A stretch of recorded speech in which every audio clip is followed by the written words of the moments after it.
উচ্চ মাধ্যমিক পরীক্ষার আগে কিন্নাহার তারাপদ স্মৃতি উচ্চ বালিকা বিদ্যালয়ে চলছে শেষ মুহূর্তের প্রস্তুতি। রাত পোহালেই আগামীকাল বৃহস্পতিবার থেকে শুরু হচ্ছে উচ্চ মাধ্যমিক পরীক্ষা। তার আগে বুধবার বীরভূমের কিন্নাহার তারাপদ স্মৃতি উচ্চ বালিকা বিদ্যালয়ে দেখা গেল শেষ মুহূর্তের প্রস্তুতি তুঙ্গে। এদিন দুপুরে ওই বিদ্যালয়ে দেখা গেল প্রতিটি ক্লাসরুমে লাগানো হচ্ছে দেওয়াল ঘড়ি ও রোল নাম্বার। বিদ্যালয় কর্তৃপক্ষের কাছ থেকে জানা গেছে উচ্চ মাধ্যমিক পরীক্ষাকে মাথায় রেখে বিদ্যালয়ের প্রতিটি ক্লাসরুমে বেঞ্চ সাজানো থেকে শুরু করে রোল নম্বর লাগিয়ে পরিষ্কার পরিচ্ছন্ন করার কাজ হচ্ছে। বিদ্যালয়ের ভারপ্রাপ্ত প্রধান শিক্ষিকা বলেন, সবকিছুই ঠিকঠাক রয়েছে, কিন্তু পর্যাপ্ত পরিমাণে শিক্ষক নেই ডিউটি দেওয়ার জন্য। তাই বাধ্য হয়ে অন্য বিদ্যালয় থেকে 11 জন শিক্ষক শিক্ষিকাদের নিয়ে আসা হয়েছে পরীক্ষাটি সঠিকভাবে চালানোর জন্য।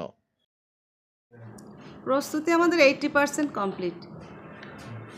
কতগুলি ছাত্র সংখ্যা থাকছে? আমাদের 318, তার মধ্যে হচ্ছে মেল 215, ফিমেল 103। ওল্ড 2 জন, তার মধ্যে একটি মেল আর একটা ফিমেল।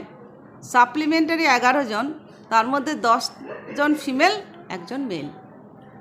আজকে মাধ্যমিক শেষ, তারপরে আগামীকাল থেকে উচ্চ মাধ্যমিক শুরু, যেটা কি শিক্ষকের কোনো ঘাটতি রয়েছে? হ্যাঁ, আমাদের প্রচুর ঘাটতি, কারণ আমাদের বাইরে থেকে 11 জনকে নিতে হচ্ছে এই পরীক্ষা চালানোর জন্য।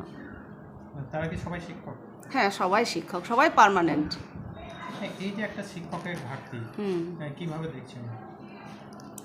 কিভাবে দেখছি বলতে, মানে পরীক্ষা চালানো তো খুবই অসুবিধা।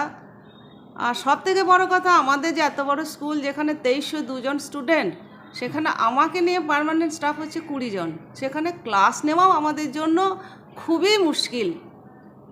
হ্যাঁ, এবং এই যে পরীক্ষাগুলো চলছে, তার জন্য ক্লাস অনেক বন্ধও রাখতে হচ্ছে। আর টিচারের সংখ্যা তো অপ্রতুল, আপনি বুঝতেই পারছেন, যেখানে 2302 স্টুডেন্ট আর টিচিং স্টাফ হচ্ছে আমাকে নিয়ে 20 জন পার্মানেন্ট। পরীক্ষার ক্ষেত্রে কতজন শিক্ষককে বরাদ্দ করা হবে? পরীক্ষার ক্ষেত্রে 19 প্লাস তার সঙ্গে আরও 20 জন। তারা বাইরে থেকে? না, 20 জন, আরও 11 জন। হ্যাঁ, তারা বাইরে থেকে। মূলত কিসের জন্য এই শিক্ষকদের বাইরে থেকে আনার চেষ্টা চলছে? পর্যাপ্ত কি শিক্ষক নেই বিদ্যালয়ে? না, পর্যাপ্ত শিক্ষক নেই। আপনার নাম? আমার নাম দিল আফরোজ খাতুন। আপনি কোন দায়িত্বে রয়েছেন? আমি ভেন্যু সুপারভাইজার।